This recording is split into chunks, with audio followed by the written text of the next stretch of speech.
Welcome back to the Goku Report. This is a special new countdown list of sorts.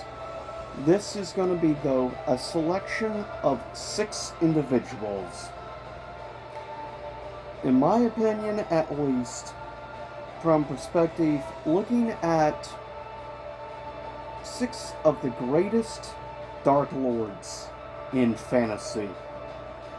This can include novels, video games, and movies alike, but strictly in the topic that is predominantly fantasy related. So, yes, Star Wars qualifies because it's fantasy sci fi or sci fi fantasy. But nevertheless, it is 100% definitely fantasy. So, with that said, some of these individual Dark Lords you may know better than others, but yes, this is 6 Dark Lords in fantasy, or rather 6 of, in my opinion, the greatest Dark Lords of all time in fantasy that should be revered and feared. And I thought with the theme, might as well wear a Manson shirt. So, with that said, first up, coming at number 6, and really there's no true order or ranking specifically.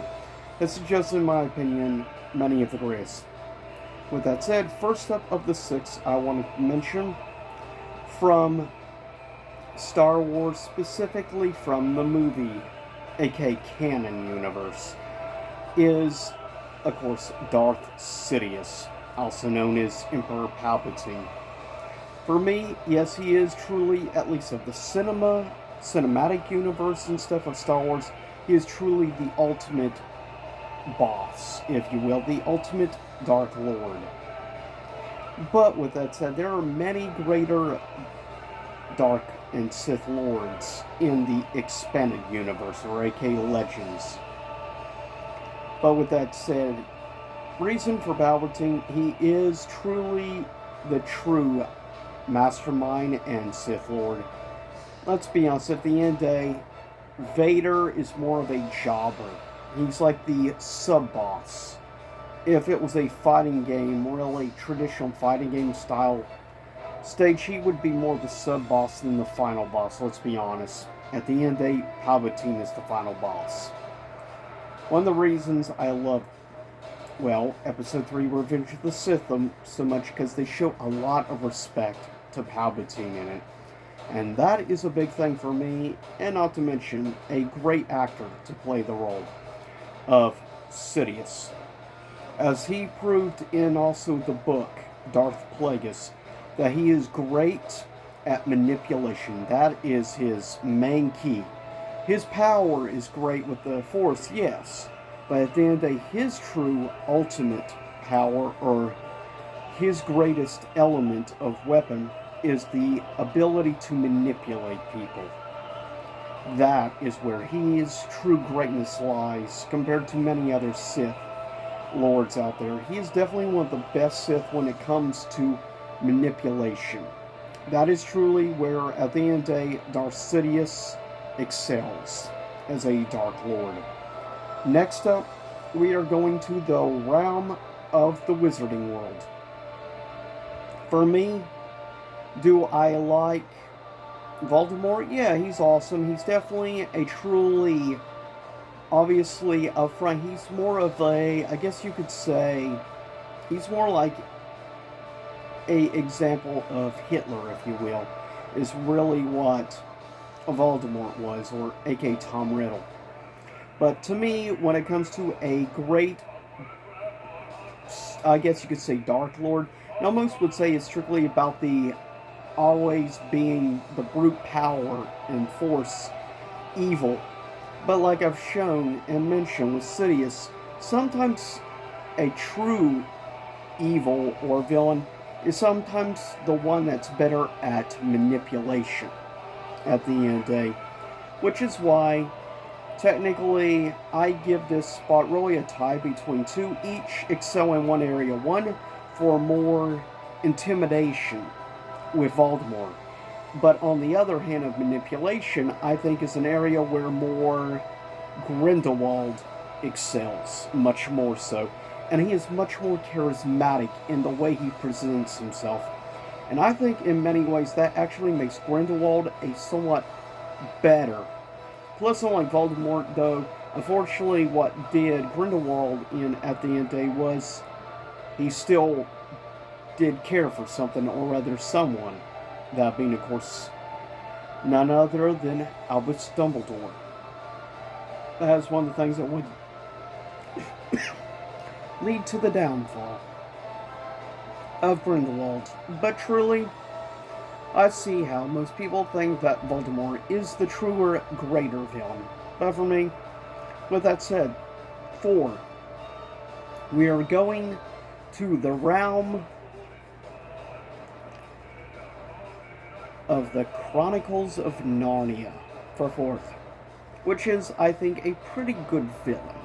Nevertheless, for me, it is, of course, the key villain from a little something called, predominantly best well known for Lion, the Witch, and the Wardrobe, the White Witch.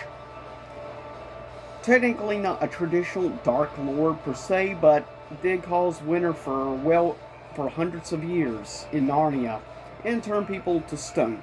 Her power wasn't as great as level as pretty much all the other Dark Lords on here, but she was able to also get many actual creatures in Narnia onto her side as well. That's the thing, key. Like with Grindelwald and like with Sidious, that is where the White Witch excels. Manipulation is one of the great elements, and she proves it when she manipulates and fools Edmund into believing her lies about she was always the true queen of Narnia. And of course, if you've read the Chronicles of Narnia, all the books, including, I may always say, easily probably tied for being my favorite book, the backstory of understanding how the Queen of Narnia, as she called herself, how the White Witch came to be in Narnia, and even briefly was in our world as well. And of course, that is in the great prequel book, The Magician's Nephew, which talks so much better about the realm that she's originally from, and the fact she wanted power over her world, and basically was willing to destroy her own family, bloodline, and everything. And we also learn that if you look a little more into things, that also the White Witch is descended of Lilith's blood. There is a very fascinating amount of depth to Chronicles of Narnia most people don't realize. With that said, we come to number 3.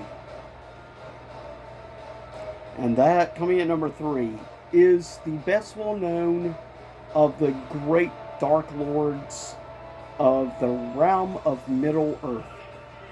Number 3 is Lord Sauron, which would manipulate, of course, Saruman to create and turn his tower for a few and of course become the Two Towers, as well as rise more orc armies, as well as he had many other great villains under his power, such as the Nazgul, and of course the most powerful, and that being the great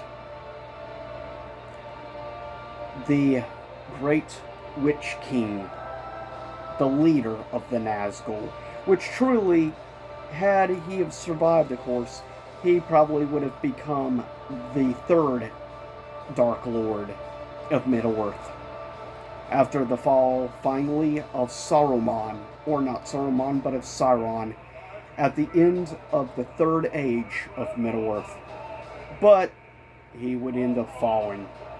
So the Nazgul fall, along with Sauron, but truly Sauron is truly iconic thanks to the masterpiece Peter Jackson trilogy, and even stuff involving, like, obviously his revealing stuff in The Hobbit.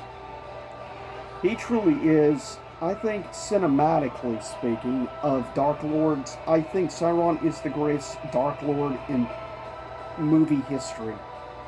Personal opinion. With that said, Coming at number 2 is, in my opinion, the most power, or just about the most dangerous Sith that ever existed in the expanded universe. Pretty much, he was the final boss and evil of Star Wars, Knights of the Old Republic 2. Coming in at number 2, Darth Nihilus. Never underestimate the power of Darth Nihilus. When it comes down to it, Darth Nihilus had the ability to absorb energy. He could absorb the Force. Basically, he was nothing more than basically a black hole to absorb energy. He knew pretty much no equal. He was proven to be a true threat. In comparison, he made Darth Malak and many other Sith of that era nothing in comparison. People like Darth Bane were known better of dark Sith or Sith Lords for their brutal power in the Force. Nihilus's power came from Sith sorcery and dark magic. That is where Darth Nihilus excels, far more than pretty much any other Sith, or very few Sith have exceeded in this area domain. Palpatine could only dream of having some of the powers and abilities that Darth Nihilus possessed in the Old Republic era for more than 4,000 years prior. With that said, now coming at number 1, he is the original Dark Lord of Middle Earth. Put in comparison, the Dark Lord Sciron was basically a general in the armies for the original Ultimate Dark Lord. Sciron ruled throughout the Third Middle Age, or rather, he finally fell in the Third Middle Age. Also, in the beginning of the end of the Second Age. But before that, there was the original Dark Lord that made, in comparison, Great Lord Sciron look very tiny in comparison in power scaling and in pure power. Because he was insanely powerful being, yes, but in comparison, this Lord was basically at the level of a god in comparison. No one even came close to his power. And not to mention the super powerful creatures that he wielded, like the Lord, basically the most powerful dragon that ever existed, the size of a mountain. Many other ancient things, like a mountain-sized spider, and many other creatures. And of course, coming at number 1, arguably, of the great Dark Lords of fantasy, number 1 is, without a shadow of a doubt, Lord Malgus, the original Dark Lord of Middle-earth, and the true ultimate evil being in the entire universe of Tolkien, and his greatest creation, in my opinion. Yes, design-wise, don't get me wrong, Sciron is epic. As I said, in cinema, Sciron is the greatest. But when it comes to overall into novels and everything, Morgoth makes him look like an ant in comparison and power scaling. If you don't believe me, read up. Or I recommend checking out a YouTube channel called Men of the West. It's a channel dedicated to Lord of the Rings and in general Tolkien world, and he recently did a interesting new discussion video. Would there be a third Dark Lord that would rise to power in Middle-earth? He makes some interesting points. I disagree on some, but still, it's actually a great discussion video. I recommend checking out. With that said, I'll see y'all next time, and see you next time on the Goku Report. Stay safe, hopefully enjoy the music in the background from Grand Blue Fantasy Versus. See you soon.